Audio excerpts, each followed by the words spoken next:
Olá, aqui é o Leandro e eu gostaria de compartilhar um pouquinho da minha história e talvez uma das maiores lições que eu tive na minha carreira profissional. Voltando um pouquinho ao tempo, meu primeiro contato com segurança de redes foi em meados de 2003 para 2004, já faz um pouquinho de tempo.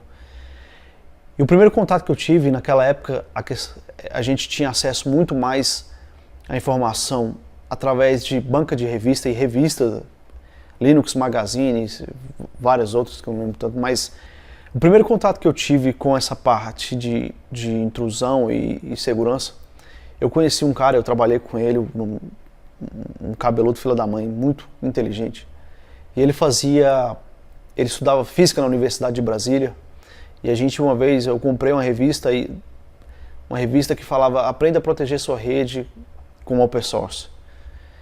E eu comprei essa revista e falei com ele, falei, Raoni, cara, olha aqui, vamos dar uma estudada nesse cara aqui. E tinha um CD, um how-to. O cara naquela época, ele ensinava a instalar o Slackware, a distribuição Slackware do Linux, e instalar o Snort. Então foi a primeira vez que eu vi um sniffer de rede. E eu fui passar um fim de semana na casa dele, a gente jogava muito Counter-Strike na época, e a gente pegou o CD e foi estudar o CD, pegou os vídeos daquele CD e foi estudar os vídeos. Aconteceu que a gente conseguiu instalar o Slackware, conseguiu customizar o Slackware e instalamos o Snort nesse sistema operacional numa maquinazinha que ele tinha na casa dele. E a gente colocou esse servidor para sniffar, para monitorar de forma como o IDS, o tráfego da rede da casa dele, do ADSL que ele tinha. Então foi a primeira vez que eu vi pipocar na minha tela o tráfego de uma rede. Então eu vi o que o pai dele estava fazendo, o que a irmã dele estava fazendo. Eu falei assim, cara, isso é muito legal, o que é isso? E aí isso foi em 2002 para 2003. Então esse foi o primeiro contato que eu tive. O segundo contato que eu tive com a ferramenta, com o IDS, o IPS, já foi em 2006 para 2007. Eu recebi uma missão onde eu trabalhava numa empresa, a base de IPS da ferramenta que a gente trabalhava tinha em média 1.200, 1.300 assinaturas de IPS. A gente ia participar de um projeto que precisava de 3.500 regras de IPS. Então eu recebi uma missão em 10 dias, tirar a diferença de 1.200 para 1.300 para 3.500 regras.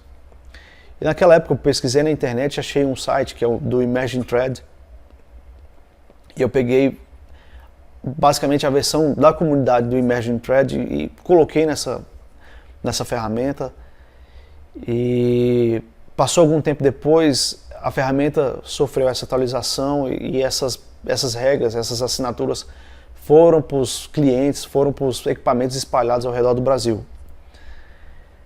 E eu tive uma grande decepção, que foi quando esses equipamentos recebeu essa atualização de base de regras novas, com 3.500 regras, foi talvez o maior impacto negativo que eu tive na vida, que as redes começaram a parar, sistemas pararam de funcionar, as aplicações pararam de funcionar, servidor de e-mail parou de funcionar, uma pancada, cara.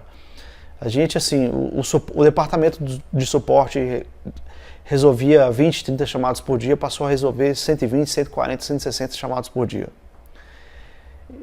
Por um milagre eu não fui demitido e eu percebi que eu não sabia de nada. Ali eu não sabia de nada e eu fiquei desesperado. Eu falei, cara, eu pensava que estava fazendo o melhor, estava arrebentando. E eu danifiquei tudo, eu criei essa porrada toda para cima da empresa. Em 2009 eu fiz a prova do Snort, em 2011 eu fiz a prova do Snort, se eu não me engano, e passei na prova do Snort. E foi muito bacana que a gente conseguiu criar um serviço diferenciado para os nossos clientes, que era um serviço proativo, ou seja, o suporte da nossa empresa cuidava da saúde e do bom desempenho dos IPS. A gente teve a missão, primeiramente, de resolver a quantidade de falsos positivos que apareciam nos IPS dos nossos clientes. Isso já era em outra empresa. E eu precisei estudar e eu fui atrás de material. E aí onde que surgiu toda a transformação. O problema de estudar tecnologia no Brasil é o português. Porque se você não tem um bom cara que tem uma boa disposição de pegar um material em inglês e traduzir de uma forma coerente aquele material em inglês, que os mesmos termos sejam os termos nativos, ou seja, backup não é cópia de segurança, é backup, shell é shell, não é terminal, enfim, na tecnologia, na TI, a maioria dos termos não se traduzem. E onde que eu quero chegar? É que talvez a maior transformação que eu passei, de 2005 para cá, eu não estudo nunca mais, eu parei de estudar, eu aboli qualquer material que seja em português na minha vida. Eu não estudo tecnologia, eu não estudo nenhuma tecnologia que seja em português.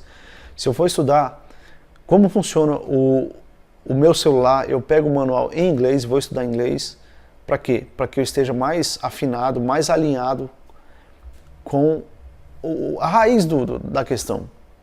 Então, o grande recado que eu quero deixar hoje: pare de estudar, pare de procurar literatura em inglês, pare de procurar pare de procurar literatura em português, procure literatura em inglês. O inglês, quem inventou a tecnologia está em inglês, a linguagem no mundo é em inglês. Se você pegar um manual alemão, ele vai estar em inglês. Se você pegar um manual em japonês, um manual no Japão, ele estará em inglês certamente. Então, eu comecei a crescer profissionalmente quando eu passei a estudar tudo em inglês. Então, e não querer traduzir os termos, não existe isso. Se você quer crescer, cara, se você está no início da faculdade, se você tem dificuldade e está um pouco perdido, como eu estive lá atrás, pegue esse gancho e estude inglês, corra atrás. Se você for estudar qualquer ferramenta open source, vá atrás do site que esteja em inglês, não procure a comunidade portuguesa. Não querendo menosprezar a galera brasileira aí que são espetaculares, mas todo mundo faz inglês. Legal? É isso aí.